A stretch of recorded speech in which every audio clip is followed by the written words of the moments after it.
and we're about to start. All attendees are in listen-only mode.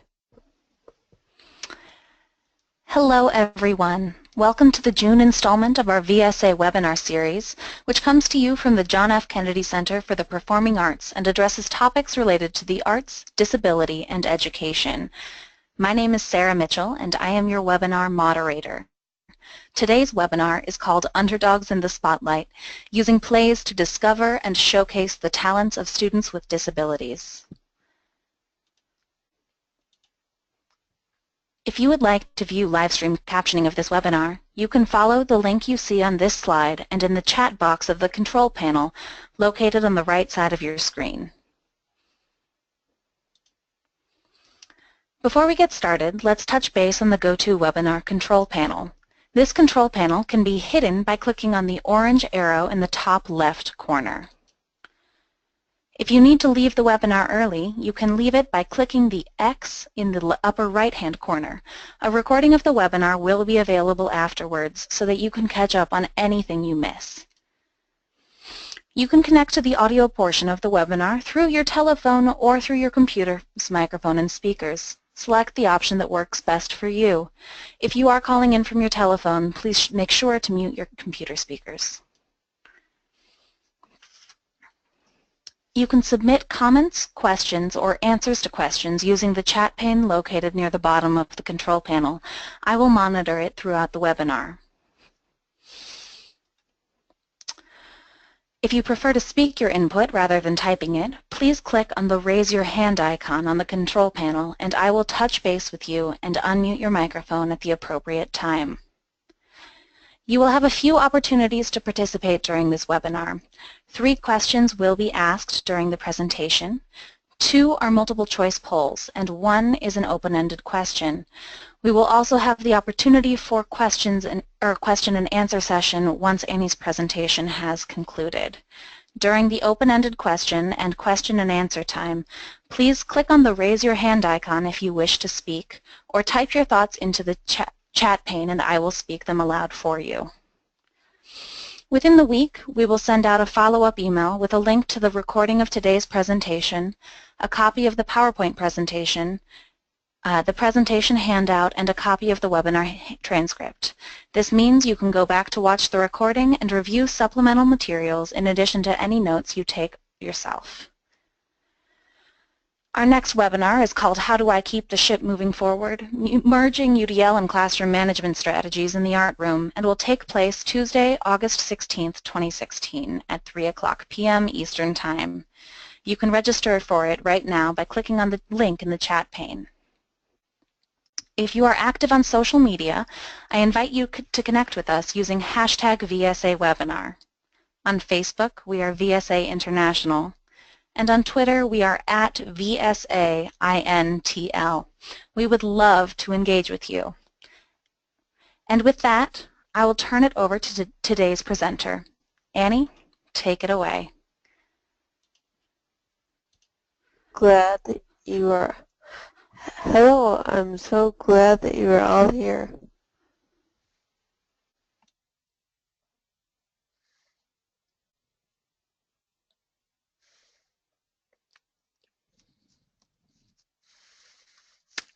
I'm going to begin the webinar with a bit of background on myself and my career.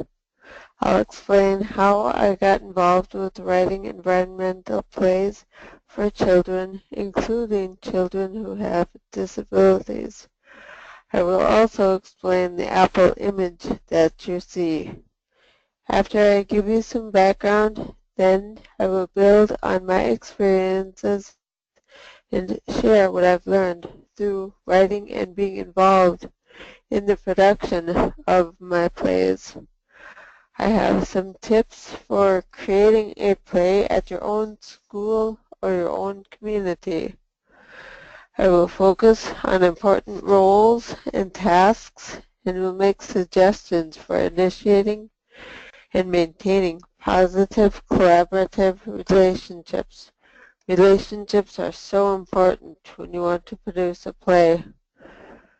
I will conclude with one of my very favorite topics, the many benefits of using plays to discover and showcase the talents of students with disabilities. Please feel free to use the chat to ask questions or to add your thoughts and your ideas and share your experiences on any of the content I present. I'd love to make this a really interactive and meaningful session for everyone. Please keep in mind that every bit of advice I give is just that, advice. Tips I wish someone had shared with me. If an idea I share doesn't pertain to your situation, feel free to disregard it. But if something resonates with you or inspires you to get involved with a play that includes students with disabilities, my goal has been accomplished. As I said, I would like to start by talking about my own path and how I ended up writing plays for children. I have always loved apples. I eat one pretty much every day. When I was in graduate school working on a degree in horticulture, I became fascinated by apple maggots. I wrote papers and did presentations on them. As it neared time for me to work on my final seminar and I needed a project, I had the idea to write a play about apple maggots. Of course, I had to jump through a lot of hoops before the idea was approved by the horticulture committee, but it eventually was. So I wrote an educational skit with an apple maggot as the protagonist. Writing was fueled by my own intellectual curiosity and a desire to complete my degree and graduate. I am proud to say the seminar was well attended and the simple skit earned a standing ovation. I graduated and I kept on writing.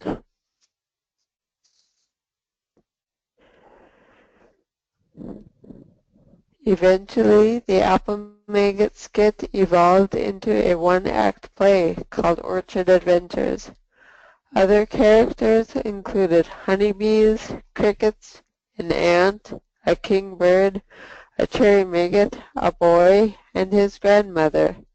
It was performed in my hometown, Detroit Lakes, Minnesota. Kids in the play wrote notes to me, saying it was an honor to be involved in the production.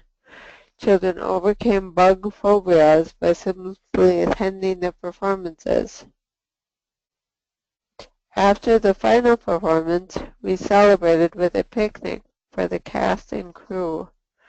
At that picnic, kids were crawling around in the grass, magnifying lenses in hand, looking for bugs. They were doing that on their own, without anyone telling them to. Their curiosity about nature had been sparked by their involvement with the play. When one of my sisters told me about the kids in the grass, it dawned on me that playwriting might be a real way for me to contribute to society, particularly the lives of children. Inspired, I did more interviews, tours, and library research as I wrote more plays. Wetland Adventures, Garden Adventures, and Forest Adventures. I'm currently working on Prairie Adventures. The plays have been performed in big and small ways. It's been amazing to see the directions they have gone. I am still motivated by my own intellectual curiosity, but now I am also guided by a growing desire to help children learn, explore, and possibly overcome obstacles. And I am determined to provide opportunities for kids who usually are overlooked. Lots of kids are overlooked. For example, I have a buddy at the gym who always asks about my work. He has introduced me to his daughter on a few occasions. I ask from time to time if she is ever in plays. He looks at me like I'm crazy, and he says, "She can't be in plays. She has special needs." During a pre-play meeting with teachers a few years ago, I asked if the parents would be supportive with helping the kids learn lines and so forth. Staff members said they didn't know how involved parents would be. I said, "How can you not know? Don't they attend conferences, etc.?" The lead teacher said, "Oh yes, a lot of parents do attend conferences. The problem is that there are no activities that the kids are able to participate in." We as artists, educators, and theater professionals need to change that. We need to provide opportunities for students with disabilities to get involved and to shine.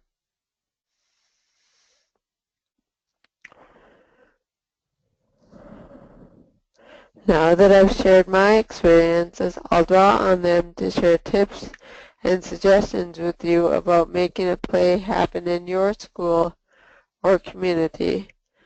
These next things I'll discuss and share are the mechanics of a full-scale play production, according to me. Remember that these are not rules. Take the information that applies to you and use it in a way that works with your available resources. I've orchestrated many simple Reader's Theater performances with individuals sitting in a circle and reading a script, and I have been on large production teams with elaborate costumes and set designs too. To be honest, I actually prefer small and simple, but I also love to watch my plays grow into fantastic productions.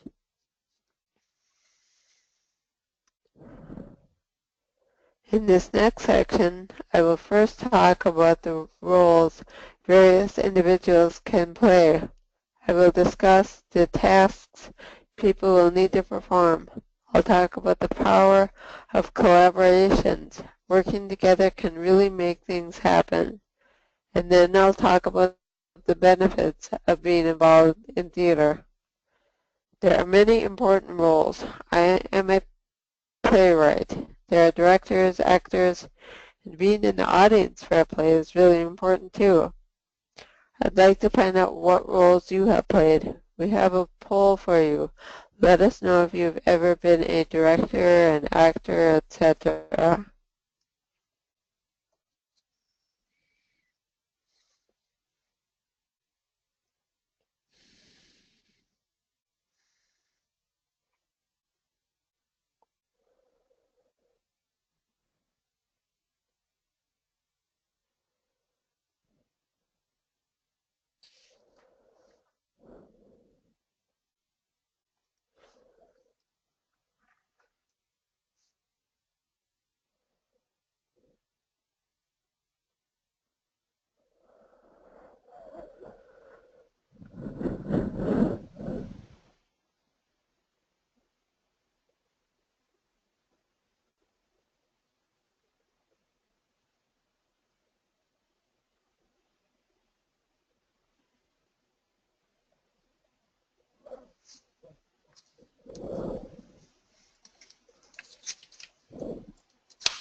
This is Sarah jumping in for just a second.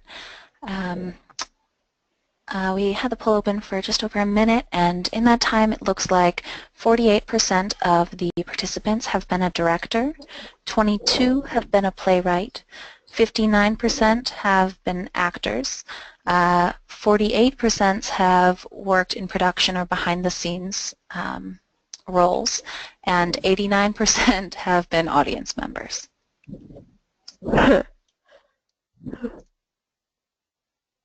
Great, thank you so much for responding to that poll.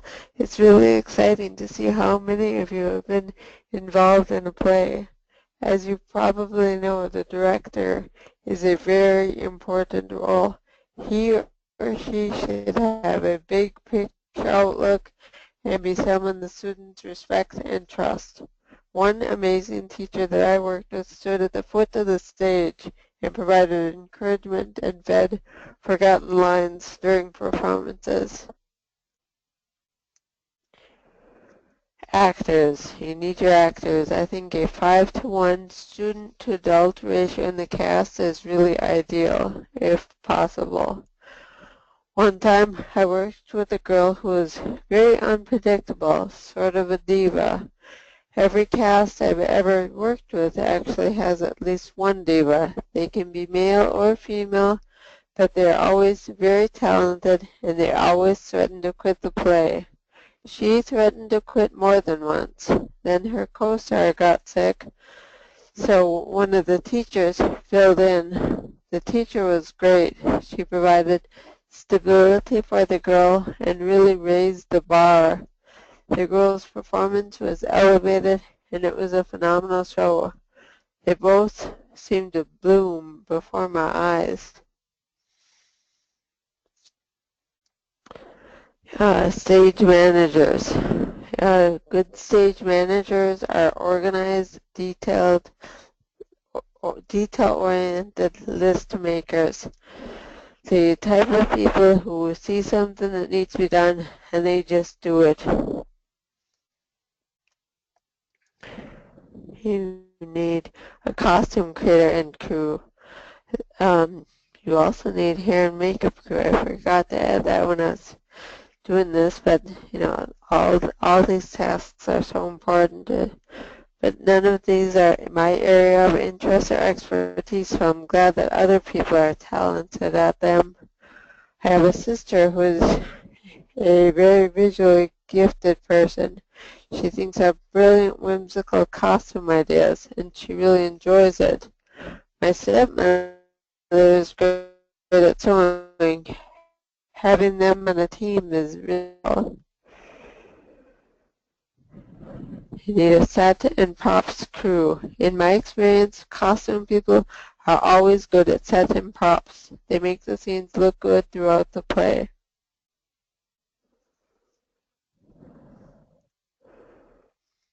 Lights and sound. Again, I'm pretty ignorant about what is involved with this aspect of theater, so I'm glad that other people are passionate about it. It's only when I watch the DVD long after the production that I truly even notice. Then I'm like, wow, that music or that lighting really added a lot to the energy and the beauty of the story. There are many, many more possible roles, depending on the abilities of the children. If kids are interested in getting involved, encourage them. Ask them what they like to do. One time I worked with a very quiet girl. Her teacher mentioned that she liked to draw. I asked her if she would design invitations to the play. She sort of lit up and did a marvelous job. Her teacher praised me for bringing her out of her shell. The teacher also said the girl's parents were really proud of her. Another time, nonverbal, non-mobile students were quiet creatures who roamed around the stage in their wheelchairs, assisted by paras. I have also worked with super loud, dramatic kids who finally find a safe and healthy environment to express themselves.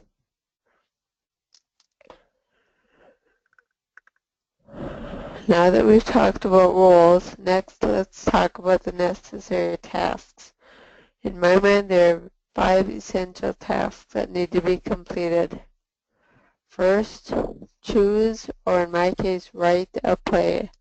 I would love to do a whole webinar on writing educational plays for children. I'm curious to know how many of you are also interested in writing plays. Just respond to the poll with a yes or no.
This is Sarah again. As you all can see, it looks like 62% of those who responded answered yes to have you written or would you consider writing a play. Okay, that's really great. Thank you again for responding to the poll. If you're interested in writing a play, I have a couple of quick tips. The first is don't dumb it down. I sprinkle a lot of challenging vocabulary words and scientific facts into my plays. The kids continue to impress me, their teachers, and their families with their skills. Secondly, surround yourself with people who inspire you. My sweetheart is a big, loud guy who gives me a lot of very colorful dialogue. By now he knows my intention when a particular phrase catches my attention. He says, "Don't use that in one of your plays, Annie." Designate roles, cast and crew. Try to check with the parent early on. Make sure they're okay with the role that their kid has. One father signed the consent form. Then he removed his son from the Forest Adventures cast on performance day when he learned the boy was playing a butterfly. You need to select the venue, set the date, and arrange transportation. That takes a lot of work to get those details down. You need to rehearse. Also encourage the students to practice alone, with family, and with friends. And then you get to perform the play. I would strongly suggest hiring a professional to record it. Do not have a friend or a family member or family members of the cast or crew do it, unless you know they're really skilled. Otherwise, you will have a shaky recording with poor sound quality that is most likely focused on one individual. Seriously, hire a professional. Look nice for performances. My family used to encourage me to dress up for shows. I would get all mad and say, "I'm an artist. I can look sloppy or goofy or however I please." Now I look at pictures of myself at those shows and just shake my head at my laziness. Take pride in your appearance. You are a role model for children and possibly other adults involved in the production.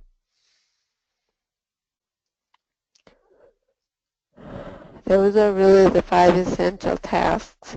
You can make each of those tasks large or you can keep things simple.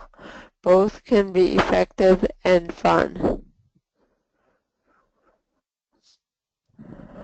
Another thing I want to talk about is the importance of working together with others to make plays happen. Collaboration is essential. Know what you want and need. Ask for help. Think about what and who will make the experience richer for the students. Be assertive and ask people to get involved. Most people are delighted to help with projects for children with disabilities.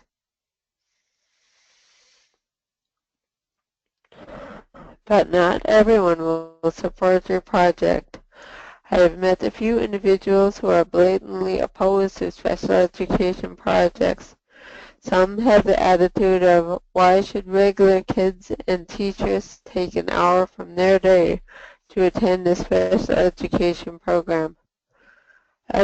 Don't waste energy trying to change people's minds. Just try to work around those individuals. Focus on assembling an enthusiastic team. Try to have clear roles and specific goals. Be gracious. Say thank you. Clean up after yourselves. Try not to use messy materials like glitter that the janitor has to fight with. Help each other. One time a naturalist set up a wonderful display of the actual creatures starring in one of my plays. She had lots of help setting the display up, but I heard that after the play, she took it all down by herself. That was about 9 years ago, and it still bothers me. Listen to your gut. If you think someone might be an asset to the production or your career, ask them. Make connections. My massage therapist mentioned that her daughter is in a drama club at St. Joseph's, a school I had never heard of. My wheels started turning, and I asked for a few more details. A few months later, I gave a presentation to the Society of Children's Book Writers and Illustrators. A member in the audience said afterwards that her sister and brother-in-law used to direct the plays at St. Joseph's. She said the music teacher is very nice, and she gave me her contact information. I'm hoping the drama club will do one of my plays in the near future. Another example of connections leading to opportunities. A few years ago, I received an email from VSA Minnesota. Craig Dunn forwarded a message he had gotten from a teacher in Australia. The teacher was looking for an educational play with an environmental theme to perform with her students. Apparently, she Googled my name and found an article about a grant I won from VSA. When I connected with her, I asked how she got my name.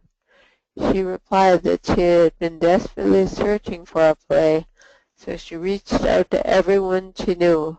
Her daughter was Facebook friends with a girl who played a honeybee in Orchard Adventures. Like I said, make connections.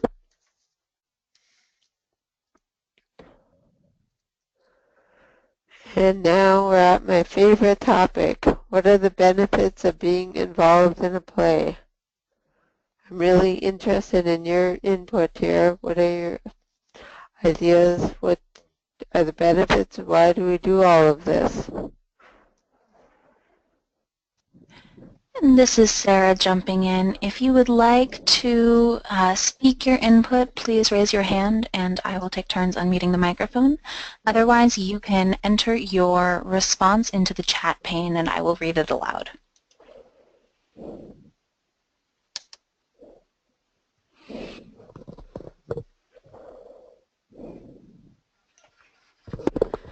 All right, Judy Siegel, I am going to unmute your microphone right now. It builds confidence. It expands kids' just boldness, and just what what they can do just is greatly expanded. That's really nice. Thank you, Judy. From Deb Workman, I have changing people's lives and the changes it brings to your life. I'm also getting comments on creative expression, overcoming stage fright, senses of belonging, pride and accomplishment, and creating friendships.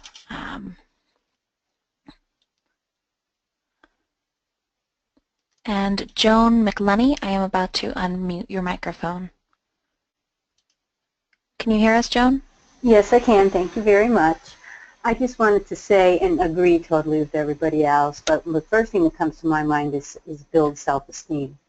I'm always looking for that for kids, to build their self-esteem, their confidence, and of course, you know, the obvious skills, public speaking, and that, but the kids take it really seriously, and they get nervous, you know, and they learn how to control their nerves, and when they see that, oh, I have the power to do this, it's, one woman said confidence, and I think it falls right along those lines. Thank you, Joan. That's really nice. All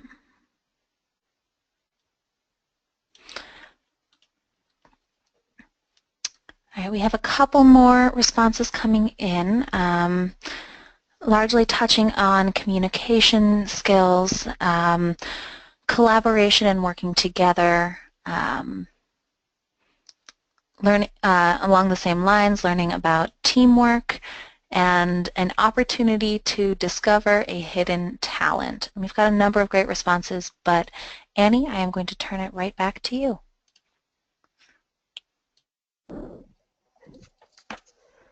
Thank you, Sarah, and thank you for all those wonderful responses.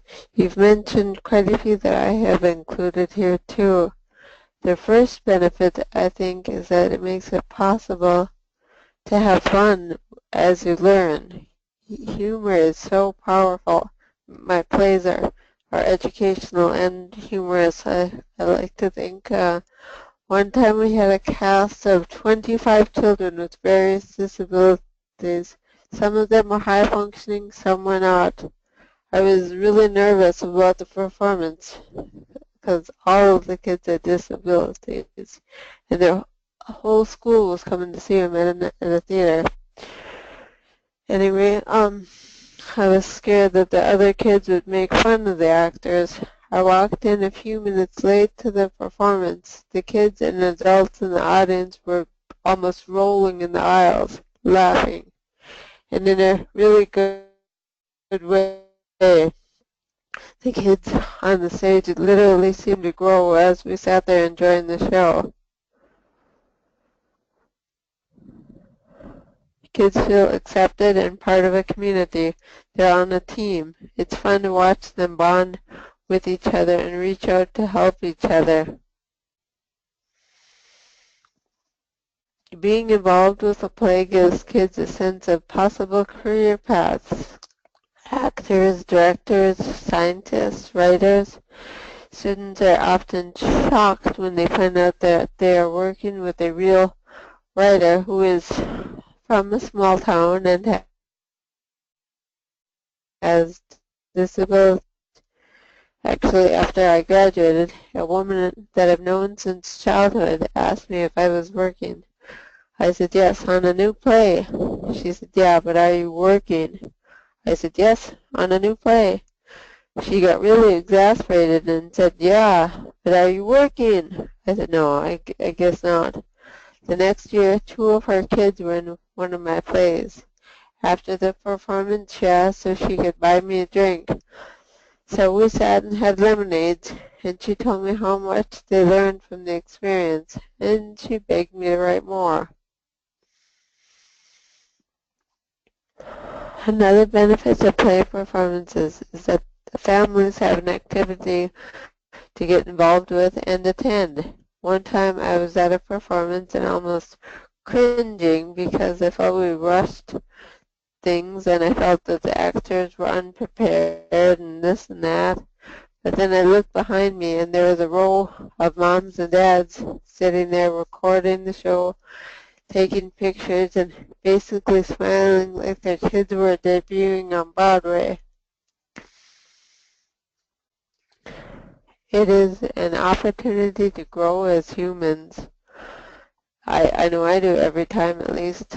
During a production of Wetland Adventures, a little boy played a bully dragonfly who learns the value of generosity and friendship. The boy said, I learned that if you're thinking about whether to be mean or nice, just decide to be nice because it feels really good. It's an opportunity to build confidence. Barb Zempel is a phenomenal special education teacher in Fergus Falls, Minnesota. I'm going to share a quote from her now. It is fair to say that every individual involved in this production was changed. Confidence is too often a hallmark with disabled children, or lack thereof. And these students showed incredible confidence in themselves and their peers while performing. The other significant change was in the audience.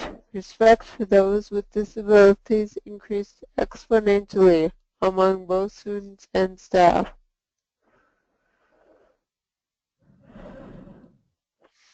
We've reached the end of my presentation and now I'm eager to hear from you.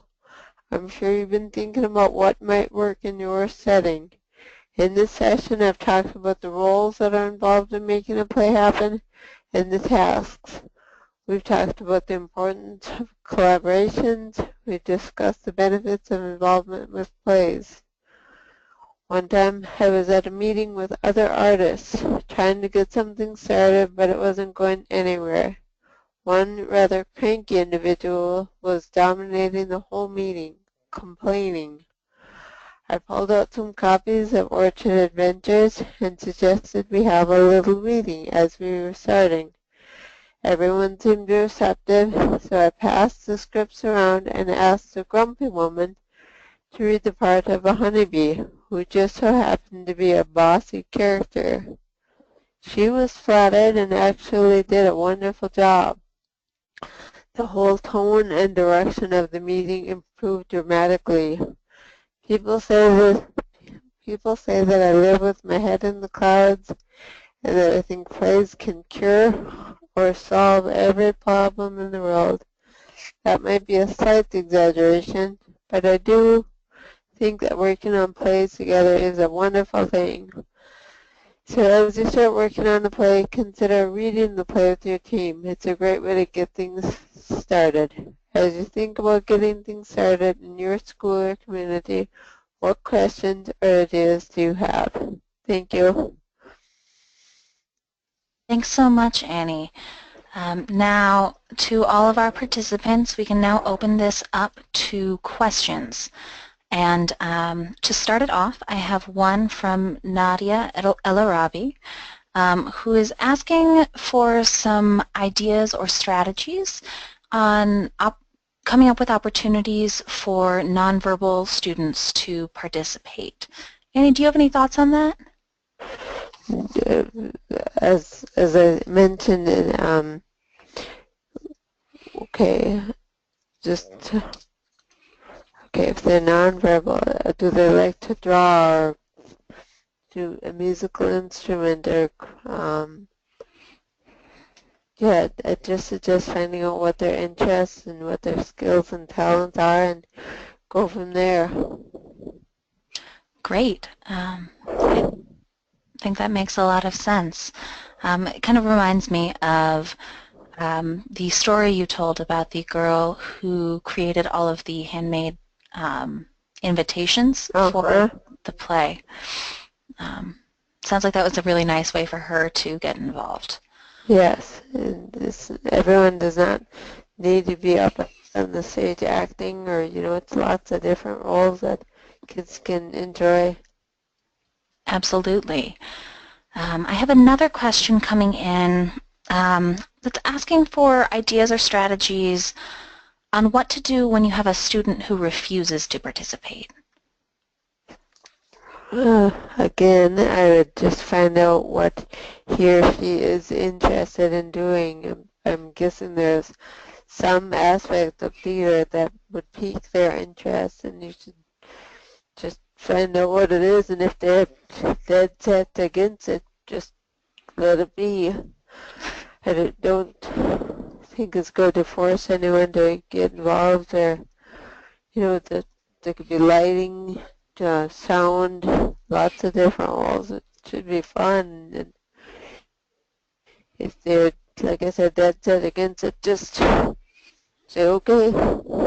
That's a good question, but I'm guessing there's something that would pique their interest. It's just finding out what that is.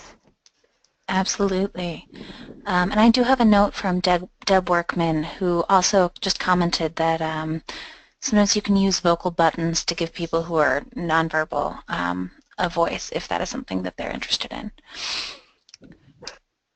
I do have a question from Sally, who's asking for resources for where she could find short plays. Do you have any thoughts on that?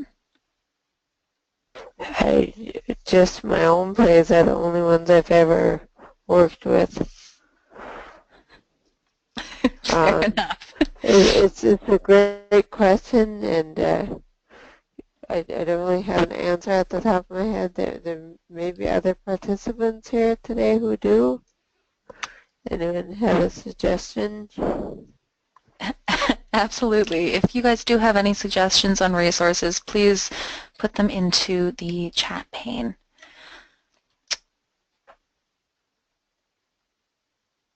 Now, particularly with the first question to ask for students who are nonverbal, people are writing in with a number of ideas for ushers, curtain pullers, even audience members, and they also, Judith uses students to follow the script and be a line feeder. Annie, one other question that we do have in is around memorization. Do you have any specific kind of memorization practices that you share with students or things you think about when you are writing your plays to make sure that all students are kind of well equipped to memorize lines? Well, if a play is really wordy, you can modify it. You can strip it down to the essence and just use like a skeletal version of the script. And you could have someone like that super teacher I worked with who stood at the foot of the stage and just helped the kids out if they got stuck or if they just needed to smile. You know, it's really great to have someone to do that. Fair, fair. Yeah, when you were talking about kind of modifying and stuff, do you think that's something that, or modifying lines, do you think that's something that is really common practice, even if someone, someone is kind of working on the play with students but didn't necessarily write it?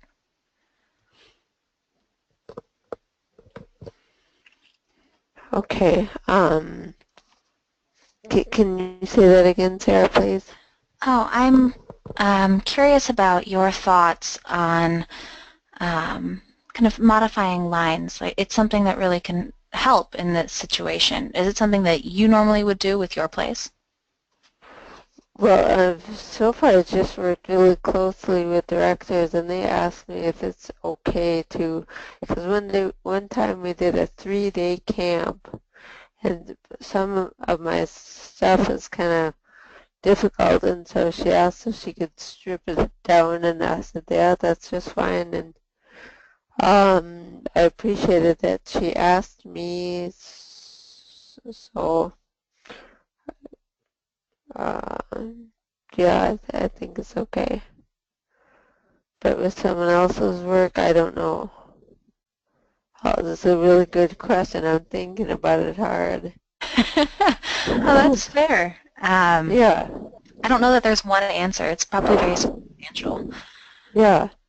Yeah. Great. We are getting a couple suggestions in about finding plays online, so we will put those into the chat pane. Also, Diane Forbes is commenting that sometimes the ages you are working with may also determine wording when we were going back to memorization and talking about modifying lines. That makes a lot of sense, Diane.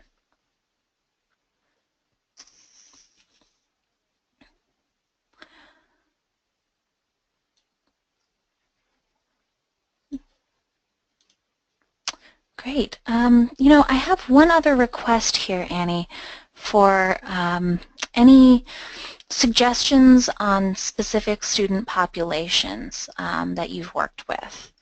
Do you have any comments on that at all? Oh, sure. Let's see. I try to just find roles that are a natural fit. I worked with the kids who have autism, and one boy in particular, and he had a really deadpan sort of role, and he said, why are people laughing at me? It's, no one ever usually laughs at me, and I just said, you just really are doing a great job at this character, and he's a really funny character, and this little boy is just kind of, oh, okay, I can be funny. Okay, that's interesting. So that was just trying to fit the play to the specific population. Another time I worked with a blind individual who was a director, and he was actually very visually gifted. He had the idea to use these suitcases that opened up and you had a bunch of blooming flowers pop out. It's a really good question, and you really just need to focus on each individual and their interests and abilities, and yeah, see what works for the kids that you work with. Thank Thank you, you. Annie. Yeah, that sounds really great. It looks like we have actually gone through most of the questions the audience has asked. So in that case, anyone who does have any other questions they may not have asked yet, please do feel free to either email them to myself or to Annie. Her contact information is in the chat pane. And we will be following up after the webinar and would be happy to help connect some people if you do have questions. But before you guys all leave, I would like to ask you all to remain on the webinar for just a few more minutes and complete a short evaluation survey that will open as soon as you close the window. This information is really helpful to us and to our presenters. Gives us some really nice feedback and sees what we're doing well and how we can improve. Otherwise, I would like to thank you all for joining us. For questions or comments, please feel free to contact me by email at spmitchell@kennedy-center.org or by phone at 202-416-8873. Thank you all and have a great day.